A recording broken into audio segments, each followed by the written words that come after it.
বাংলার ফুটবল প্রেমীদের জন্য বিরাট একটি চমক নিয়ে আসলো আইএফএ এবং সাচি স্পোর্টসের উদ্যোগে বাংলাতেও শুরু হতে চলেছে আইএসএল।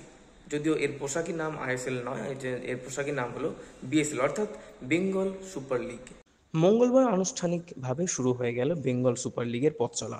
এদিন শহরের 5 তারা হোটেলে টুর্নামেন্টের লোগো উন্মোচিত হলো।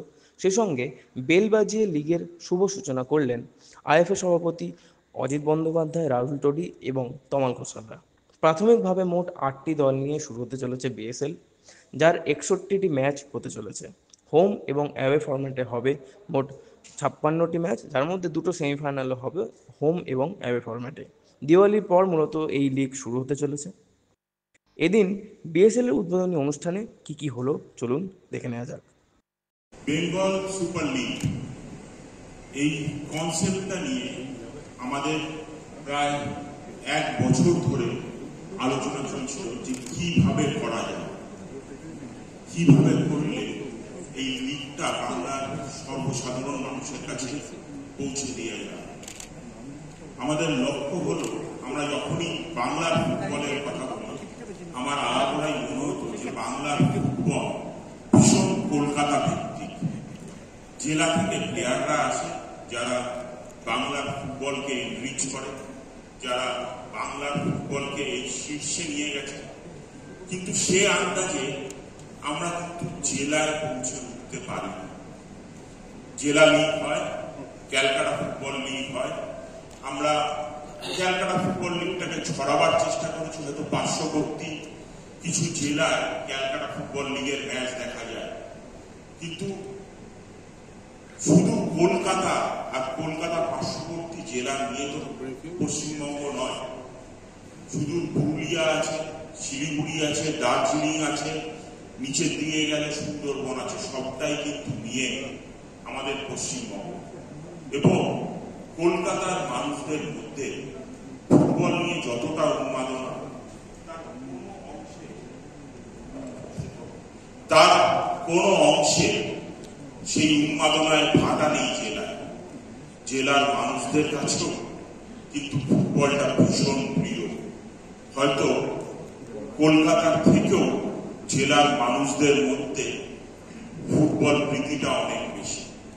এবং সেখান থেকে এই বেঙ্গল সুপার লিগের আইডিয়েশন শুরু।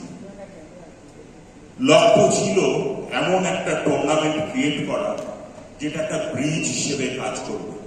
মানে জেলা লিগে যেসব প্লেয়াররা খেলছে তাদের একটা প্ল্যাটফর্ম দেওয়া, যেখানে তারা নিজেদের পারদর্শিতা তুলে ধরতে পারবে সর্বসাধারণের কাছে, বাংলার মানুষদের কাছে। একটা সময় ছিল আমি বিভিন্ন প্লেয়ার কর্মকর্তাদের কাছে গল্প শুনেছি যে জেলায় জেলায় এখানকার কর্মকর্তারা চলে যেত, গিয়ে খেলা দেখে, যে আইপিএল স্পটারের কথা বলছিলেন তিনি, গিয়ে প্লেয়ারদের স্পট করে আনতো। এখনো বেশ কিছু প্লেয়ার জেলা থেকেই আসছে। বলতে গেলে বাংলার ফুটবল কিন্তু জেলার প্লেয়াররাই এগিয়ে নিয়ে চলেছে। কিন্তু তাতেও সব প্রতিভাবান প্লেয়ার কিন্তু সুযোগ পাচ্ছে না মেইন স্ট্রিম ফুটবলে আসা। আমার বিশ্বাস যে এই বেঙ্গল সুপার লিগ একটা ব্রিজের কাজ করবে এবং জেলা লিগের যারা ভালো প্লেয়ার আছে তাদের একটা প্ল্যাটফর্ম করে দেবে নিজেদের পারদর্শিতা তুলে ধরা। এবং মেইন স্ট্রিম ফুটবলে, মানে সেটা ক্যালকাটা ফুটবল লিগ বলি, সেটা আই লিগ বলি, সেটা আইএসএল বলি, সেখানে তাদের অধিকার সৃষ্টি করবে এই বিএসএল। তারা নিজেদের যোগ্যতার জায়গা করে নেবে ভারতীয় ফুটবলে। জেলার ফুটবলাররাই কলকাতা ফুটবল লিগকে সমৃদ্ধ করত এবং করেও। যারা সব খ্যাতনামা খেলোয়াড় তারা বেশিরভাগই জেলা থেকে এসছে এবং এখনো আসে। কিন্তু সেই সংখ্যাটা আগের থেকে আস্তে আস্তে অনেক কমেছে।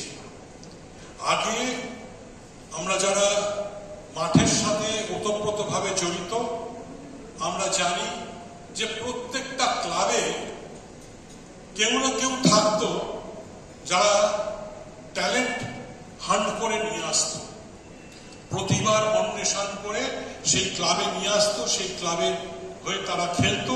তারপরে আস্তে আস্তে সেই খেলোয়াড় ফুটবলের মূল স্রোতে ভালোভাবে আসতো। তারা বাংলার প্রতিনিধিত্ব করত, ভারতের প্রতিনিধিত্ব করত। সুতরাং একটা